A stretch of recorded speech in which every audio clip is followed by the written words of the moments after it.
he doesn't have any more thing to be given to the organization. So that's why he said that, oh, I think I'm gonna die. So there is someone said, seriously again, and maybe he's already fed up with every changes. So this organization is keep changing all the time. We 2, 3, 4 times in a year they make new changes. So this guy is also fed up with the changes. And there is someone who said, finally, maybe changes is something that he hoped for, that he's longing for many, many years. So when the new policy came in, the new orders came in, he said that, okay, finally, so this is the time, maybe we can improve. So there is some positive and negative reaction just from this new policy or orders. And the next one, there is someone who doesn't want to change, who doesn't want to follow before others do it. So, okay, I'm going to change, but not me, you first. Well, it happens sometimes in any organization. And then the next one, he's asking a question, how? How do I change? How do I improve? Okay, I know there is no technology, but how can we use that? How can we utilize that for our organization? So I can say that this guy have a positive attitude towards these new orders or new policy because yeah, he wants to do that, but he doesn't know how to do it. Also, for the next one, he also said that where do we start? It means he or had prepared himself to adopt this new technology. He is ready to change. He's ready to make some improvement. And this is also a positive attitude. And in contrast, with the previous example, maybe this guy, he said, the one who said, I quit. Maybe he is already fed up with all of this change, improvement, technology, efficiency. And then he decided just, okay, I'm done with this. I'm done with all these changes. I'm done with these new things. I just quit. I just want a new organization that is more stable, not doing very much. I just want some stability in my life. So he decided to quit. Or the last one, well, he's just being ignorant. So he doesn't care what happens in the organization. He's just saying, oh, look, it's Spider-Man. And well, in any organization, maybe we have those kind of people. So he just doesn't care about everything. So in this picture, I'm going to show you that there is a gap of communication between the leaders and also the workers. Some the workers or the subordinates don't know what to do or don't know where to start, or they are struggling with their own problems. And sometimes the worker said, okay, that's the leaders want, but do they know our struggles? So leaders just looking at the KPI or the key performance indicator. Okay, they just focus on those KPIs. They're looking at KPIs every time, every year. If they see some green indicator, they will be very happy. But do they understand about our struggles as a worker? Maybe the leaders doesn't understand about the problems in the environment, the horizontal problems in the environment of the workers, yeah, not the executive or the elite position in the organization.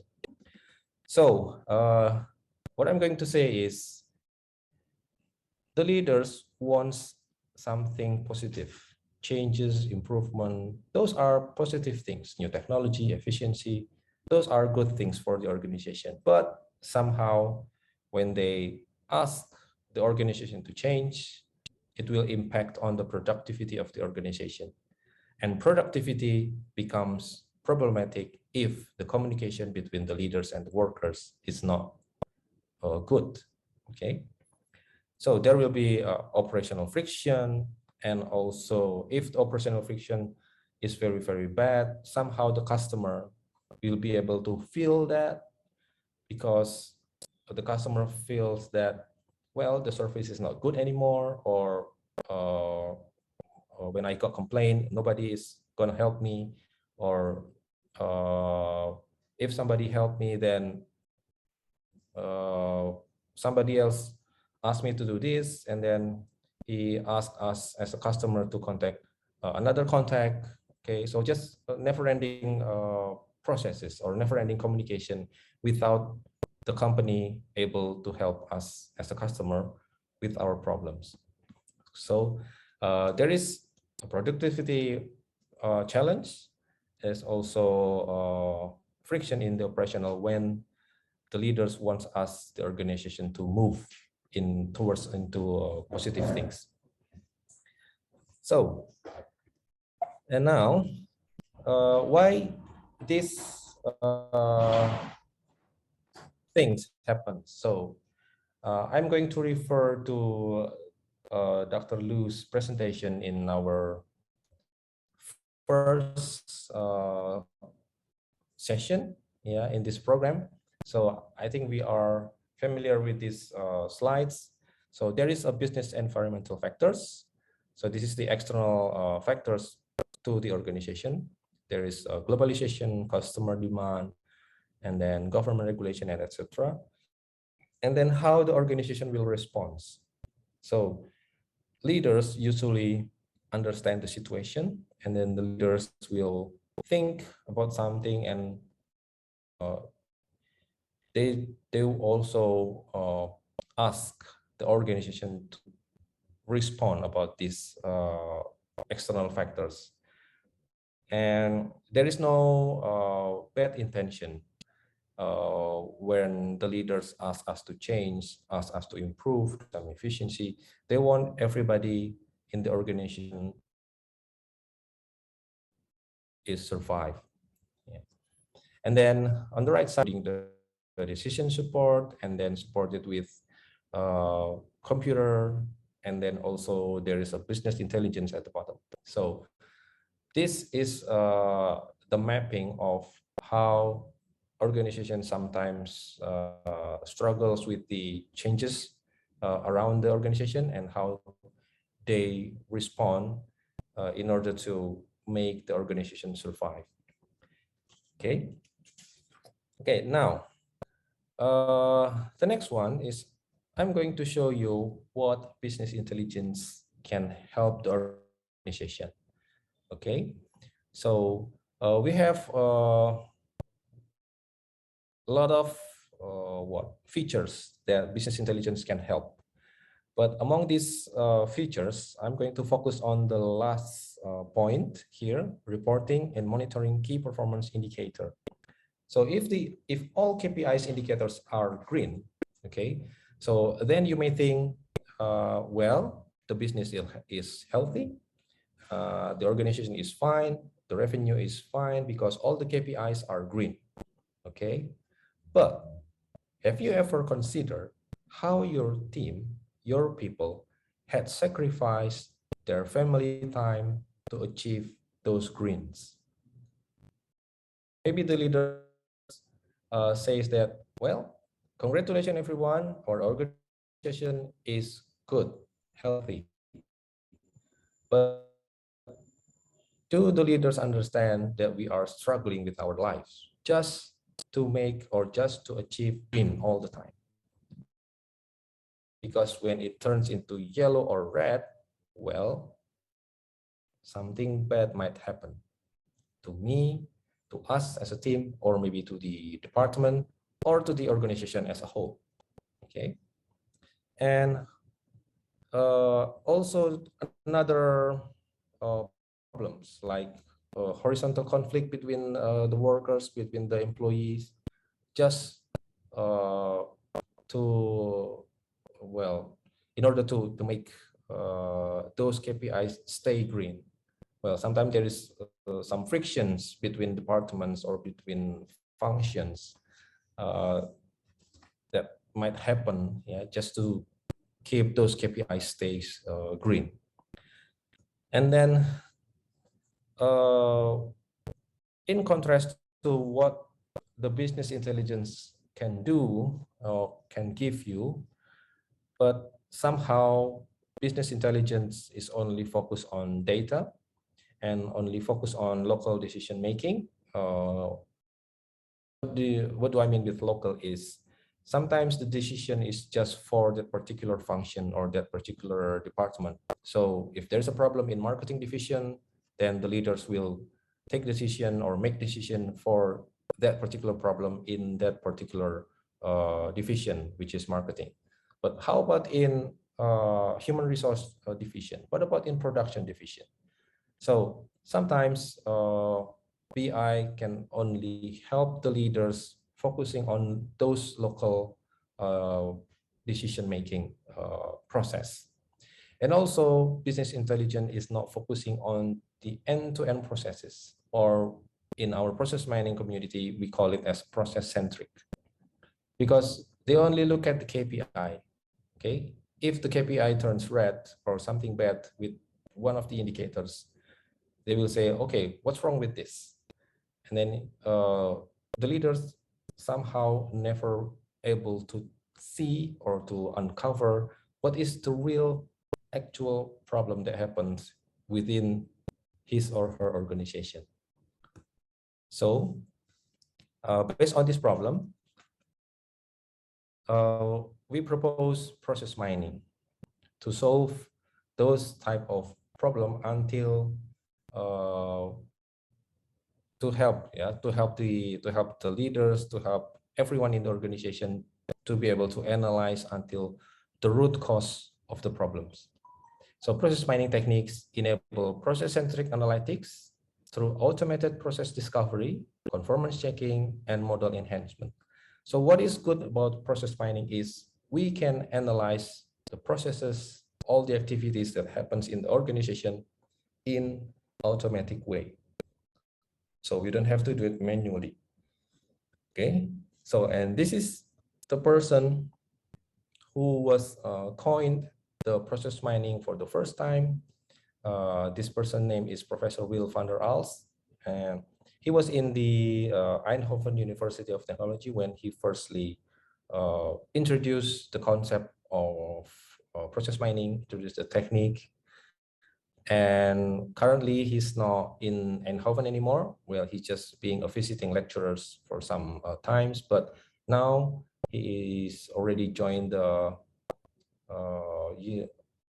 Aachen University in Germany. Yeah. So this is what he offers. He proposed that process mining can help organization to solve their problems regarding any process-centric problems. Okay, so the next one, I'm going to give you some illustration regarding what is process-centric. So you can see in this picture, you see a very nice park or garden, and then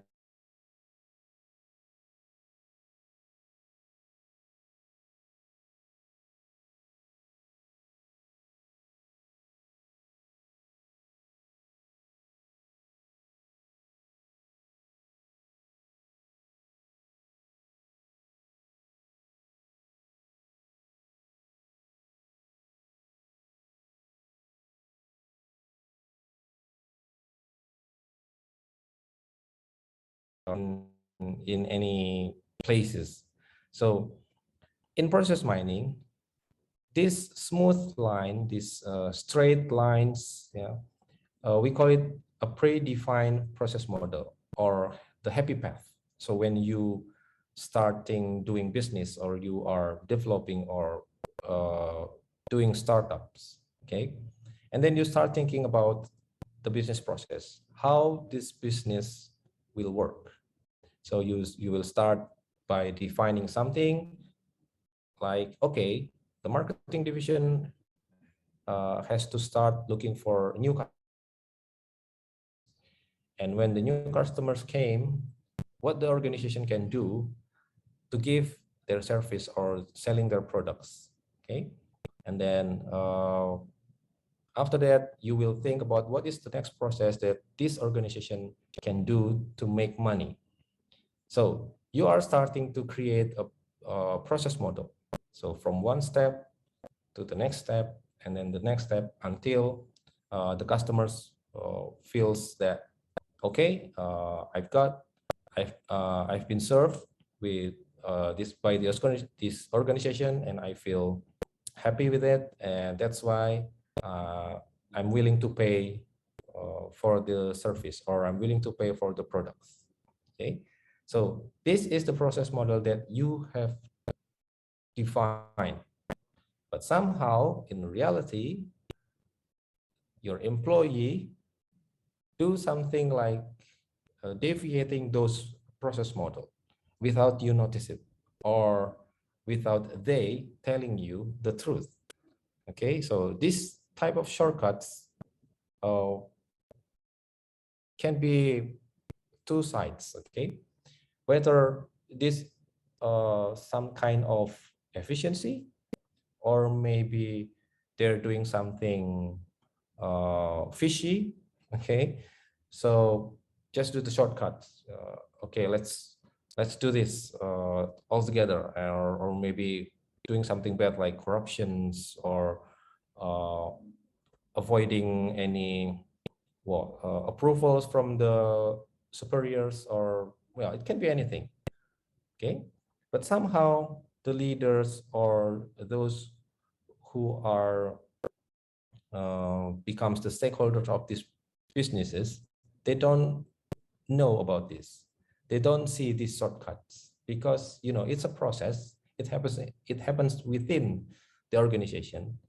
You go to the office every day, but somehow this process or these shortcuts is very, very hidden, so unknown. Okay, and this is also uh, another type of shortcuts. Okay, so we have built a beautiful park, but somehow people just pass through it in the middle without following the what has been designed before.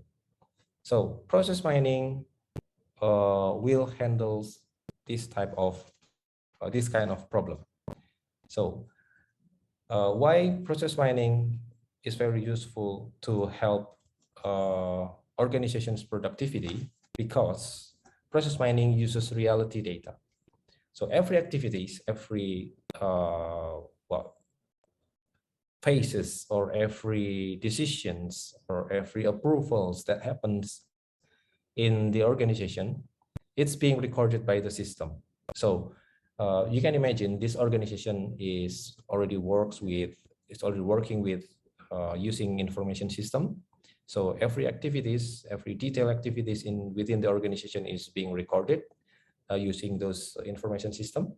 So process mining will look at those data.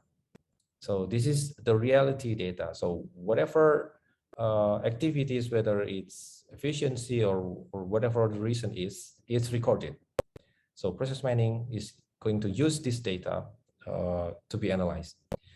And then the next thing that process mining can offer is process mining can analyze various levels of business processes. So whether you are looking at the high abstraction, or you want to look at the depth of the model. So whether until a very, very detailed activities, or very, very detailed time. Let's say if you want to see the whole activities within a month, you can see how this process had happened. Or you want to see at particular time, like this morning at 10 a.m. past 5 minutes, what happened in there. So process mining can show you what happens. And then the third one is social network analysis. So all the people who work in your organization will be identified on how do they achieve their targets, or how do they work to achieve those KPIs. So in this analysis, you can see that some of your workers, or some of the employees are working very, very hard compared to the others. Or maybe you can see that some of your people, some of your workers depend too much on one person in those division.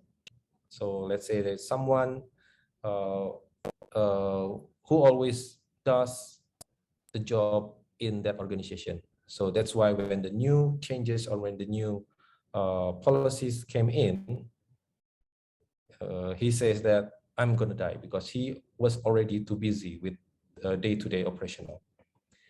So using process mining, we can analyze that. Who is more busy than the others? And then the fourth one is we can identify unknown performance issue. So maybe the customer feels like, why my orders is taking too long? And then you can say, well, I'm sorry if you waited for too long, because then you don't have the answer because you don't know what happens. Okay, so using process mining, we can see where is the bottlenecks and what problems cause this kind of performance issue. And then the last one is end-to-end process. So what do we mean about end-to-end process is process mining can analyze any activities since the beginning until the process is ended. So we can see the whole connected activities step by step or phase by phase until the process is ended.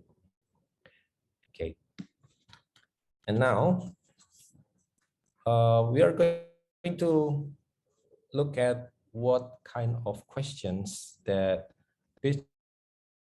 intelligence can answer. So I'm taking this slides from Dr. Lu's as well, Dr. Lu's presentation. So business intelligence can help you answer the descriptive analytics in terms of descriptive analytics, sorry, like questions like what happened, or in the diagnostic analytics, questions like why did it happen? And then you can also make predictions using the business intelligence, like what will happen? And then the last one, what should I do? So in process mining, we can add more questions or add more analytics, like questions like when did it happen? And then we have the social network analysis, so we can ask questions like who did it or who made it happen? And then because we are looking at a very detailed activities, and we can ask this type of question, where did it happen? And then this is also process mining also able to provide solution about the performance issues. So we can ask questions like how long did it happen? And then if we combine these questions, we can have the answer of the main or big questions where everybody or where every organizations are struggling to answer, which how did it happen? So if somehow the organization lost its revenue, and then the leaders will say, how did it happen? How can we lose our revenue? So maybe, yeah, the process mining have the opportunities to answer that question. Okay, and next one, as I mentioned earlier, so this is where process mining being positioned, okay, within any existing science or any existing domain. Okay, so process mining is being considered as the bridge of process science and data science. So as you can see on the right side, in data science, we have data mining, we have machine learning, we have predictive analytics. We learn about databases and also statistics and a lot of things already covered in data science. But on the other side, we have process science. This is what organization works or depend on.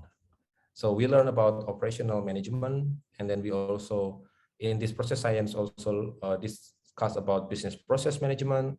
So in here, they are struggling to provide any process models and providing guidelines for the whole organization so they can do their job very well.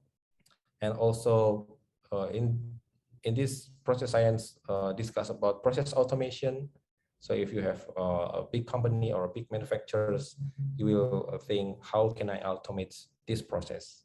Okay, so on the left side, this is mainly happen in organization. So process science can help you answer questions regarding organizational issues. But on the right side, data science, which is developed in the computing society, okay, because there are lots of methods regarding data mining, statistic, machine learning. And so process mining is bridging these two different domains. So process mining will use some methods, some techniques in terms of data science, like machine learning, data mining, statistics, visualization, and somehow process mining also use some methods that has been developed in process science, like how to develop process models, how to enhance the current process models, or how to provide more efficient operational activities in our organization. So this is where process mining sits between existing domains, process science and data science. So where do we start to use or start to implement process mining? So this is how we start process mining. First, it's all begun with event log. So what is event log? So I'm going to use this illustration. On the top picture, you will see processes in operation. So all activities that happens in the organization are being recorded in the database because this organization is already using information systems. So those activities become footprints or become traces which being stored within the information system. We call it log data. So this log data is the event log. So this log data, we will able to extract some of the data that is being used for process mining analysis. So we call the extraction of those data is as an event log.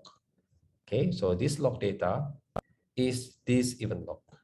Okay, so from there we are ready to do some process mining analysis. So in general, there are 3 types of process mining activities or process mining analysis. First, I'm going to start with process discovery in the middle. So this is the first thing what process mining can do. Okay, so we discover the actual process that had happened. So by looking at the traces, by looking at the footprints that already automatically provided within the database or within the information system, using some specific algorithm in process mining, we can create the actual process model using the first type of process mining, which is process discovery. So, and then we can move, and then we move to the next picture here. We will have the initial process model. So process discovery produce process model. And this process model can be analyzed by someone here, whether it's process mining or by process miners or by consultants or by the stakeholders who really care or concerned about process problems. And then the second one is conformance checking. So I'm moving to the top one here. Conformance checkings, this is where we analyze if any deviation had happened. So we compare our discovered process model here, we compare those with the guidelines or with the predefined models that you already made at the beginning of the creation of this organization. So you already define the process model, the business process, and then using process discovery, you will have the actual process that had happened. So when you are able to compare this, then you will see many deviations. Or maybe you don't see any deviations at all because, well, your organization is working very well. Everyone followed your guidelines very well, and your organization is able to identify all the problems. So you always have the solution for every problems. But what if the organization is still in a young or too big, and they don't really have or they are not able to provide the solutions? Well, somehow or sometimes you have to deviate or you have to do something extraordinary just to solve those problems. So you can identify that using this conformance checking. So the result of conformance checking is, the result of conformance checking is diagnostic report, whether there is a deviation or not. And then the last one, the third type is model enhancement. Having this initial process model and then having the diagnostic result from the conformance checking, and then you can say, well, now we know that we have deviations here and there. And then I think we should change the process model, or we should change the guideline. And then the organization can make those deviation or those extraordinary effort from the employees. They can make those into an official model or official process or official guidelines. So next time, if we have these kind of problems, the organization will be ready to provide the solutions. So there is no more fishy things that happens in the organization. Okay. Okay, so still talking about event log. So in here, I'm going to show you what event log looks like. So there are three main ingredients to create event log. So first we have case ID. If we're talking about organization, maybe the case ID is our customer ID. Okay, and then the activity. So what had happened in the organization for this particular customer or this particular case ID, and then the timestamp. So this is showing the time when those activity had happened, and then we can add more attributes like who did the activity or the cost or the location. And we can add those information in. We can add those data as the attributes. So if you put that into a table, as you can see in the middle part of these slides, so we have customer number 1, and then every activity has been given a specific event ID. So every activity has its own identification, and we can see the activity of register requests had happened in 2010. We have specific dates until the minutes, hours and minutes. Okay, and in this data also we knew that Pete had helped this customer and it cost 50. We don't know about the currency yet. Yeah, we just know that okay, this activity cost you 50 something, maybe 50 cents or $50. We don't know. All we know is this costs you 50. Okay, so for each case, for each customer, those activities that already happened is being recorded. So this is the inside part of event log. Okay, so the next one, I'm going to show you how process mining is work to create this process model. So imagine we have this data. So we have case ID, we have activity, and then we have time. So for the first customers, the green part, the first customers had done, or the organization had done something to the first customers with activity A, and then followed by activity B, and then activity C at different time. And then we have customer number 2 or case number 2. The activities are the same. So customers number 2 had been given activity A, activity B, and activity C. You can see the responding correlating colors here. And then somehow our third customer has been treated differently. Yes, we treat him, or we treat the customer with activity A, and then activity B, and then activity D. So not activity C anymore. Okay, is this a deviation? We don't know. Okay, we don't know yet, because we are only looking at the actual or the reality of activities that has been recorded within the database. And then in customer 4, the customer 4 had 4 activities, A, B, D, and E. And then customer number 5 is A, B, and E. So this, on the right side, these are the process model, yeah, that being produced by process discovery activity in process mining. Okay.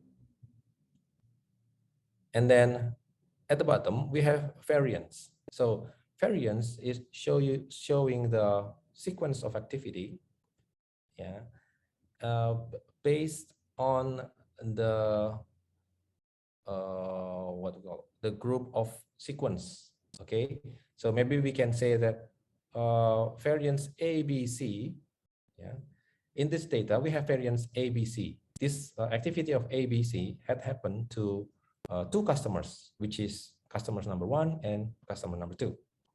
And then we have another variance, which is activity ABD. It happens once to customer number 3, and then ABDE to customer number 4, and etc. And somehow maybe in customer number 6, we treated customer number 6 with activities like ABD maybe. So this shows you the variance, or the many different activities, sequence of activities that have been given to treat the customers. Okay, so in process mining, to do this, we use algorithms. We call it discovery algorithms. We have alpha miners, we have heuristic miners. So alpha miners is the first ever algorithm that has been done to discover process model from any given event log. So this is the godfather algorithm. So Will van der Waals created this algorithm, and then followed by heuristics miner, fuzzy miner, inductive miner, and etc. And we now have algorithm that based on AI to discover the process model. Okay, so the next one is I'm going to show you the discovered process model. So we can see here the process model that has been discovered from the database has several types of abstraction. This is that I mentioned you before. So whether you want to see the high abstractions or you want to see the details. So in high abstraction, we can see that, okay, the process is only requires 4 activities and it's also smooth. So this is the predefined pedestrian pathway in park. So this is the straight and smooth line. But when you look into detail, you will see that the processes is very messy like this. So in here you can say, well, I think there are some deviations in this process. Okay, and then you can start to compare these process models to the guideline that you already made. Okay, so this process model has been discovered using a very simple data. So as you can see here, the activity numbers is just the biggest activity number is 9. Okay, and so the process model is simple. We can see, or we can interpret this process model very easily. But when you use this process mining technique using the actual data from organization, you might find something like this. Okay, this is what we call the spaghetti model. Spaghetti model. So this is very hard to understand, and it's very hard to analyze, and it's not well, human or human eyes friendly. Yeah. So in process mining, we can handle this by using filters. Okay. And then the next one, I'm going to show you what are the process mining tools that already available out there. And today we are going to use this one called Disco, and we're going to try to use Disco, and we're going to try to see the process model created by Disco. Okay, so and then after we learn about process mining and we learn about business intelligence, so I'm going to show you the positions of process mining within or the position of process mining to business intelligence. So business intelligence is not process mining, and process mining is not business intelligence. Okay, these two are two different things, but they can work together and they can support each other. Okay, and we hope by understanding the difference of these two things, business intelligence and process mining, okay, maybe we can well, have some solutions, yeah, to drive our organization and to respond to what happened out there, so to the external environment. So we hope with business intelligence help with process mining, we can transform or we can improve our organization in a smooth way. So the whole organization will be happy to do that. Okay.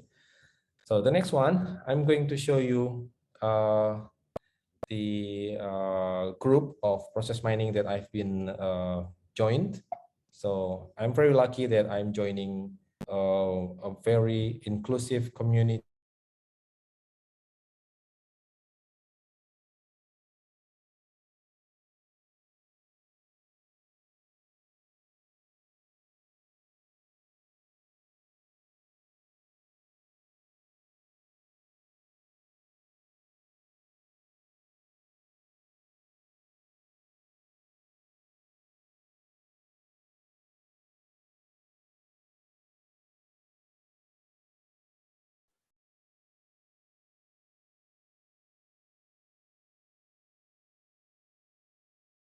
We already have 1 hour here because the next hour I'm going to use for playing around with Disco.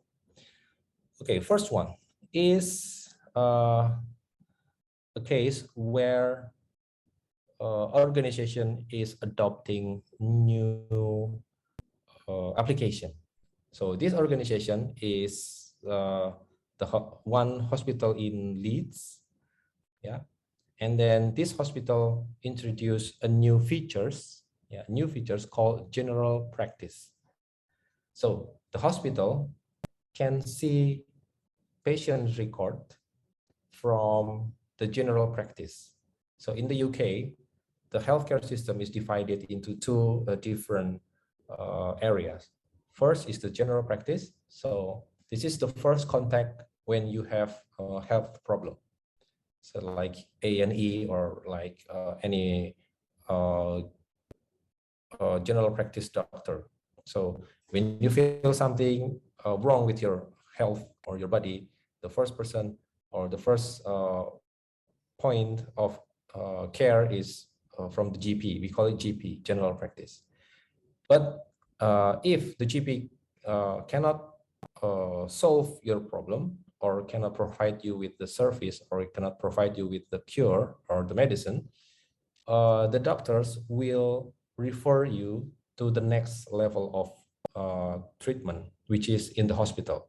So general practice in primary care service, and hospital is the secondary care service. So uh, the hospital information system is now uh, equipped with the data, uh, uh, equipped with the ability to see the data from the general practice. This is new, okay? It has been developed in 2014, and you can see the diagram underneath. So this is the number of usage. So how many times this general practice tab being accessed by the doctors in the hospital. So this tab is developed in 2014 and is heavily used starting from 2016. So we have 2 years, okay? The doctor is not aware of these new features, okay? But since this is very important, and then the high-ranked people in healthcare in the UK give an order to all the doctors to use this general practice. So since then, the number of usage is increasing rapidly until 2019. So this is the last one, is the last data is until 2019. Okay, so how do we create this number or this diagram? We use process mining. Okay, so we can check how many times or how the doctors, what activities has been taken by the doctors to treat this patient, including what menu, what features has been accessed, has been utilized by the doctor from the information system. Okay, and then the next one is I'm going to show you the emergency room in Chile. This is one of my colleagues did that. He's able to create a process model of how the triage processes in the emergency room had happened and who involved in those activities in emergency room. On the right side, we see there are nurse, technicians, physical examiners, biometry, general surgery. Those are the people who had worked in the ENR and how the flow of the activities had happened. Okay, and then the next one is how process mining discover care pathways from dental. So this is problem of dental domain. So on the left side, this is the smooth and nice pathways. Yeah, I'm referring to the garden, the park that I showed you before.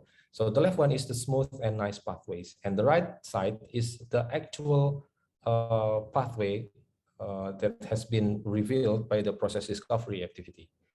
And then in here, the process mining can make difference, okay, or can show that what had happened in the hospital is actually already comply with the guidelines. So process mining can show you which one is urgent care and which one is routine care. So urgent care is when you suddenly have a toothache and then you contact A&E and then you got treatment. Or the left one, the routine one is you make an appointment first, and then once your appointment has come, and then you see the dentist, and the dentist do something to your tooth or teeth. So process mining can show the actual activity, whether it's already following the guidelines or not. Okay. And then the next one is, this is my project. Can process mining discover disease trajectories from electronic health record? So what I did is I'm looking at the diseases that had happened to us as a human. Okay. Uh, Maybe we have cough, we have flu, we have coronavirus, or maybe for the elders, maybe they have like chronic conditions like have heart problems or diabetes or any diseases. So by looking at those events of diseases, is there any particular pattern? So is someone who had a heart problem, if he had or she had heart problem, does he going to have another problem like kidney problems or diabetes? Okay, so by knowing the patterns, maybe we can make any predictions and we can say when will it happen. So we can use process mining since this type of problem involving case ID, activities, and timestamps.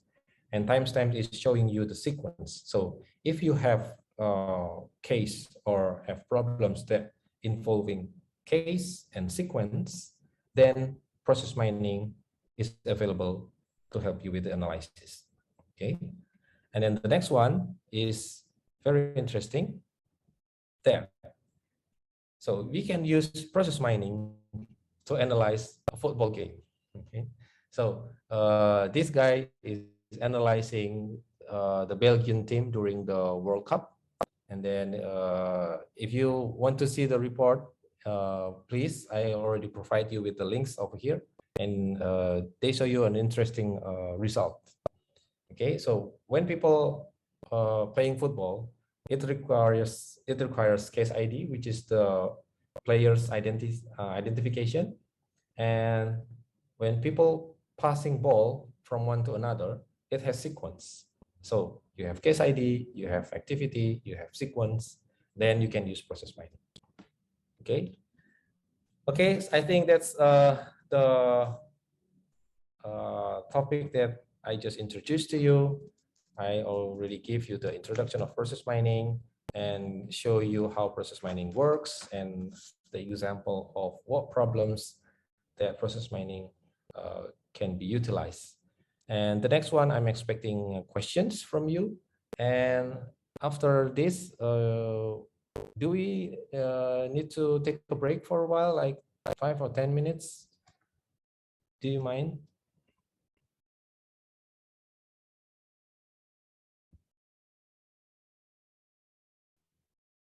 Okay, I think it's better for us to have a break first, like 5 or 10 minutes. Yeah. Okay, so when we come back, I hope all of you already installed the Disco application on your computer, so we can start using the process mining tools. Okay. Okay, so I'm gonna stop now, and we will see you in 10 minutes time. We will see you again in 4, 20 past 4. Okay. Right. Okay. Well, see you again in 10 minutes time.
Okay, so I hope everyone had a good break. Okay, so I think we are all ready for the next our next session. So I hope all of you had installed the process mining application. So now you can open the process mining application. And for that, I'm going to share my screen. Okay, so yeah, so you can see the screen that I just shared. Okay, great. Now, this process mining application, yeah, this application already provide you with the data, or we call it the sandbox data. Okay, or you can also open your own data. So in here, I'm going to show you how to load the data into this Disco application. Yeah, and then what you can do is you click the top left buttons here, so you can open the file, and then you can choose the file that I already shared to you. If is there anyone who haven't downloaded this data, so please do. It's already in the Google Classroom. So it's in the topic of day 6. I already provide these two files, so you can download one of them. Okay, these two files are the same. So one of them is just using the standard that's being proposed by the process mining community, and the other one is the CSV, which is a very common format of data. So you can download one of them. Okay. So since this session is recorded, I think if you miss or skipping one or two steps, maybe you can access the recording of this session to help you understand more, or to help you to see how you should use these tools. Okay, so from here, I'm going to load the file with the CSV. You can load this XCS as well, so you don't have to follow exactly what I do. So you can choose the XCS or CSV. But for now, I'm going to choose the CSV, and then I'm going to open this file, and you will see this window. In this window, Disco will give you like a sneak peek. Okay, so just a sneak peek of the data. So in here, you can see this data has 5 columns. It has case ID, it has activity, it has resource, it has timestamps, and also the costs. So what you need to do in this very window is you choose the type of the column. So we choose the case ID, and then you go to the top part of the application, and then you can choose the type of the column that you want to be assigned on. So whether it's case ID or activity or timestamp. Okay. Now when you press timestamp and the data don't contain any timestamp data format, then it will show you this red notification, meaning that, hey, this data is not in a timestamp format, so you can't use this type of data. So case ID, we're going to select this one with ID writing, and then the activity, we choose activity type with the envelope here. And then for the resource, we choose resource. And then the timestamp, we choose timestamp. Okay. As the cost here, we can choose other. Okay. Or you can leave it unselected like this. It's also fine. But if you want to analyze, or you want to include this very variable, in your analysis, then you can choose cost as other. Okay, and then you can change the name of the data, whether you will stay with cost or you can change into a different name. It's up to you. Okay, so once you have case ID, activity, and timestamp selected, that's enough for you to load the data. Okay, so resource and cost is not, what do you call it? It's not compulsory things. Okay, so it's okay if you just select case ID, activity, and timestamp, because that's the minimum requirement to load this data. Okay, and then you can see on the bottom right here, it says that it's ready to start import. So it means in these steps, everything is done and everything is okay. And then you can click start import. You can click that. And then this is the initial process model that has been discovered by using this tool.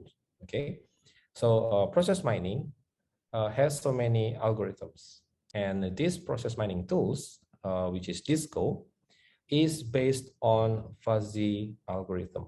Well, it's based on fuzzy algorithm. So they had modified the base fuzzy algorithm because, well, they sell this application for big companies, so they can't use the very basic type of fuzzy algorithm. So they have made any modification to make this algorithm works faster, or able to handle bigger data. So they optimize this algorithm. So the base is fuzzy algorithm. And then when I ask the people behind this, behind these tools, he gave me the answer of, well, this is not fuzzy, but this is extended fuzzy algorithm. And then when I try to ask more, what is extended? Well, and then he said, well, this is secret because we already give patent about this algorithm. So, okay, back to this tool. So here this is the first process model, yeah, that has been discovered.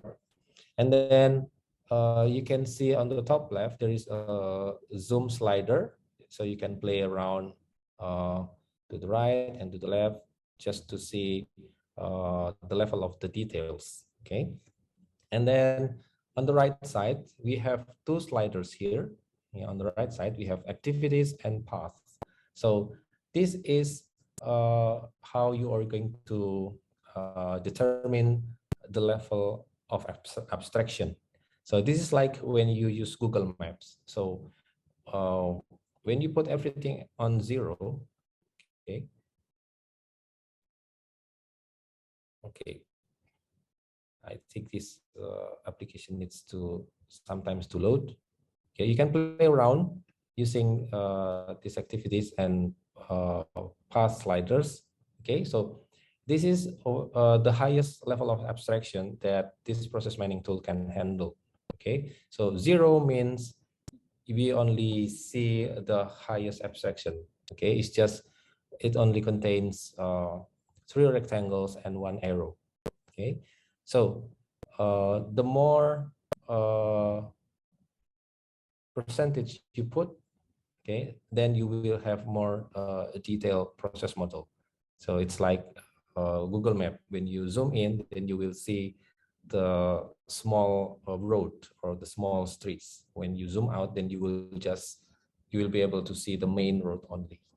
Okay, so in this process model, I'm going to show you the meaning of the rectangle. So the rectangle is the activity, and then the arrow is the pathway or the path. So showing you the correlation between the first activity and the next one. So it means after register request, the next activity that happened is examine casually, and then followed by check tickets and then decide. And then in here, you can also see the green circle with triangle, upside down triangle. So this is the initial state of the process model. This is where the activity had begun. And then at the bottom, you will see the red circle with the rectangle. So this is the end of the process model or the activity. Okay. So try to in here, okay, this high level abstraction here, maybe it already comply with the guideline that you had developed before when you start developing your organization. So this is the smooth and nice process business. And then when you dig deeper and to look at the data, and then you see, oh, wait a minute, things are happened or more activities are happened. Okay, and then you can also add more path here, and then you will see more complex activity that had happened. Okay, and then on the next under the sliders, we can see two options here. Okay, there are absolute frequency and then case frequency. So what is the difference? So absolute frequency is counting the number of activities that had happened. So in this very arrow saying, okay, just for example, in this arrow, we have 3 activities that pass these arrows. So these arrows contain 3 activities. Okay, and then the next arrow, this is 4 activities. But when you choose the case frequency, it means that you are going to show the number of the cases or the number of the customers. Like here. So which arrow that has changed? Oh, this one. So in here, from examine casually to check ticket, it was 4 when we use the absolute frequency. But when we use case frequency, it turns into a 3. Okay. So one customer can do one or 2 activities, same activities. Okay. So the activities can be repeated. So if you want to see how many activities, then you can use the absolute frequency. But if you want to see the number of the case or the customer, yeah, and disregarding the number of activities, you just want how many customers that have been past these arrows, then you choose case.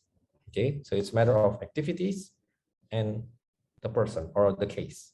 Okay, and then underneath the frequency, you will add. Okay, I'm going to move to the bottom. So you have the options to switch between frequency and performance. Try to click performance. In here, you can see how this process had been done in terms of timing. So in here, we'll talk about time.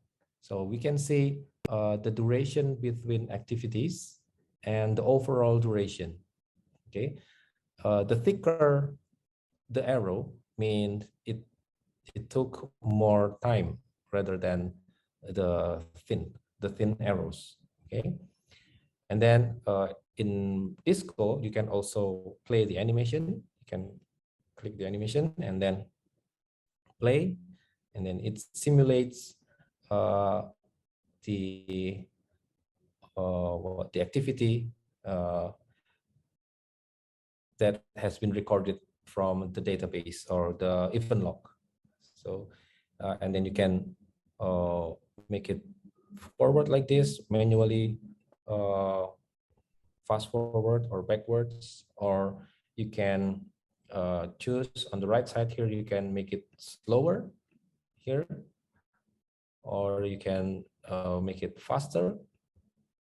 Yeah, because this slow and fast variable is needed because it depends on the data. When you use a very big data or very long processes like building a house or building a huge building, okay, developing a huge building, then it took like 2 or 3 years to finish. Then you will need these features, yeah, to make it fast or slow. Okay, and then from here, if you want to go back to the previous window, we just click exit here, and then we go, we see this process map. Okay, okay, now let's go see at the top part of these tools. We have map, we have statistics, and we have cases. So this go provides you with the statistics analysis. Okay, so in here, you will see this diagram. This diagram shows you how many events that happen over time. So in here, when you hover your mouse on top of the lines, you will see that, okay, so there is one event happened in 2010, 30th of December 2010 at 8 p.m. And then we see this long line here. So where is it? So this is maybe if we the drawbacks of these tools is we cannot zoom the image, yeah, but we can save the image. So you just right click on it, and then you can save this chart as an image, and then you can zoom in and zoom out using a different application. Okay, and then in here you can see the description of this event log as a whole. So in this event log, we have 42 events involving 6 cases or 6 customers or 6 person, yeah, whatever the case is, and then involving 8 activities. But these activities are repeated so many times, depends on the number of the case and on the events. And then we can see the duration. The median duration is 9.4 days, and the mean is 11.2 days. And the earliest activities happened in 30th of December 2010 at 5 p.m. and then ended in 24th of January 2011 at nearly 9 p.m. Okay, and then in here you will see the detail of each cases. So you can sort this data based on any variable that you want to see. For example, if you want to see, if you want to sort the data based on case, you just click the column name, or you want to sort based on events, whether ascending or descending. Yeah, you can do. You just click on that. And then if you want to sort the data based on durations, it's okay. You can do this as well. Okay. And then also in here you can you have the options depends on what statistical analysis you want to see. So this one is events over time, and then this is active cases over time. So you can see when is the most busy days over time. Yeah, you can see that, okay, in here in 2011, 7th of January, these activities are the highest. So this is the most activities that happen during the time. And then here you have case variance, and then how many events per case, and also the case duration. Okay. And then after that, we can look at the variant here. Okay, so let's see the variant here. This variant is automatically added by the process mining tools to identify if there are a similar sequence that happen to a particular case or to a particular customer. Okay, so if you want to look at the detail in here on the right side, after these cases, you will see these variants with S. Okay, let's click the variants, and then you can see that, okay, the variant 1 is happened to one case. Variant 2 also happened to one case. So it looks like each variant only happened once. Okay, and then you want to see sorry, you want to see what happened with this variant, and then you can right click here, and then you can see show variant details. So in this first variant, okay, it consists of register request, and then examine casually, check ticket, and then you can scroll down what activities happen in the first variant. So it has 9 activities for the first variant. Okay, it happens to one customers only. And then the second variant, yeah, it contains like only 5 activities, different from the variant number 1. So it is just contains 5 activities, and then we can also see on the right side 5 events, when this activity had started and how long the duration was.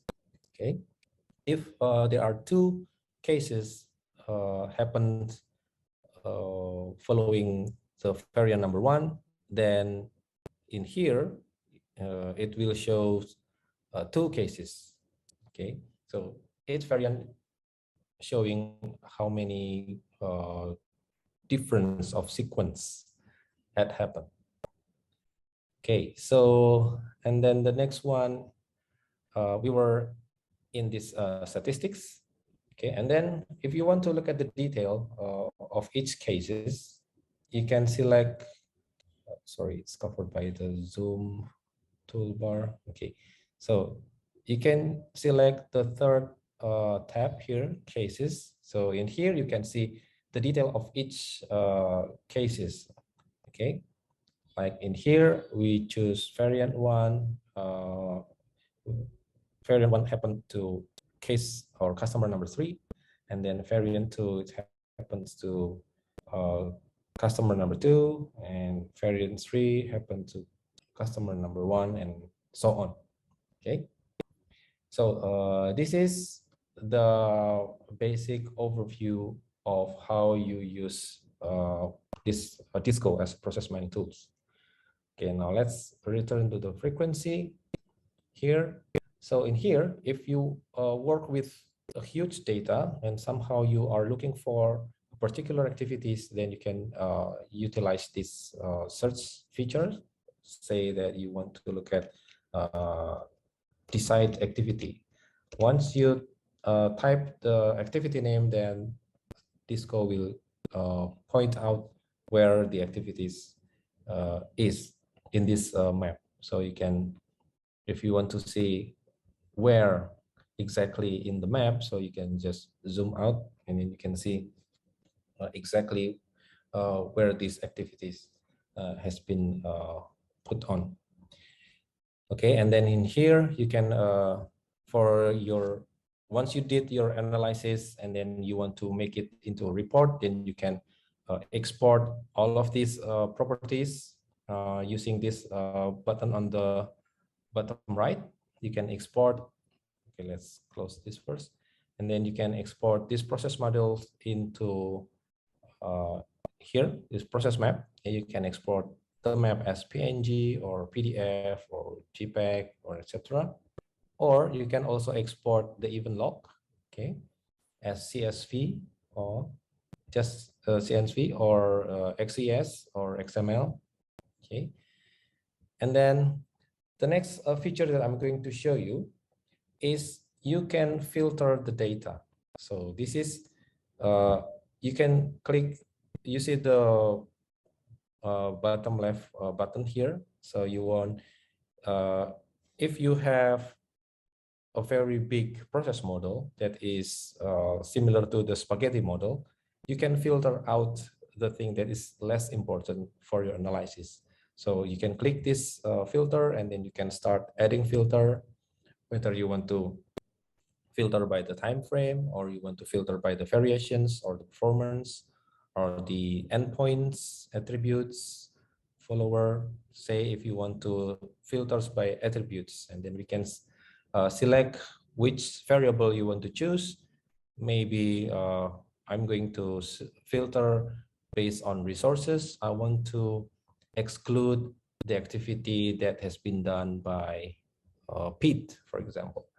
And then we apply the filter. After we exclude Pete, how the process model looks like. And this is the process model after we exclude Pete. So if you want to add more filtering attributes, and then you can add like, okay, I want to choose activities that cost 50. Let's say you just exclude this and then you apply a filter. And we only have one activities. Okay, so this activities cost you 50 and hasn't been done by Pete. Okay, so I think I'm going to stop here, and I just already gave you the overview of what the basic activities of using process mining tools. And next, if you want to do more complex things, there are unofficial guidelines available in the Fluxicon website, and you can look over there. Or if you want more systematic ways of learning process mining after this session, you can join any process mining topics or lessons, online lessons, whether you want to check in Coursera or you can check in Fluxicon or any other learning platform. Well, I think that's for now. And the next one, if you have any questions, please do. I'll be very happy to answer that. Okay, I think I can stop right now, Bu Indah. Thank you very much for your attention. Okay, so student, if you have a question, I think you can ask directly to Pak Guntur, or you can also type it on the chat box. Okay.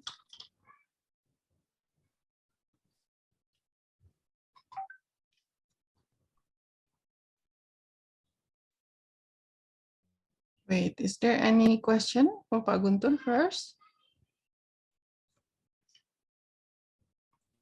Or Pak Guntur, you want to ask the student? Oh, there's a question. Okay, so from the chat, I can see, so Disco is just for descriptive analysis, right? Yes. So the answer is yes, because Disco is the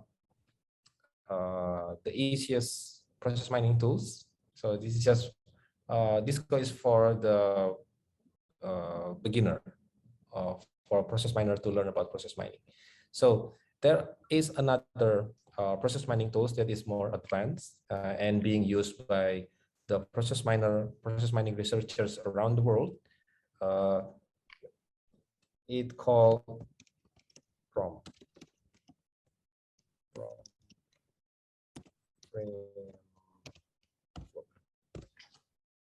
There you go. So this is the more advanced process mining tools. In here, you can do all three types of process mining activities, like process discovery, conformance checking, and also process enhancement. And there is another commercial process mining tools that nearly have the same level of PROM framework called Celonis. And what is interesting about Celonis is Professor Will van der Aalst joining the board of director in the Celonis company. And Celonis is now already joined with SAP, the information system for organizations. And now Celonis and SAP are interconnected and they can work together. So, yep, the answer is yes. It's just for the descriptive. But if you want to do more, then you can use PROM or Celonis. I hope that answers your questions. Checkers have used the Disco before. Okay. Oh, we have process miner already. It's a good news. Okay, Muhammad Checkers. Okay, is there any more question?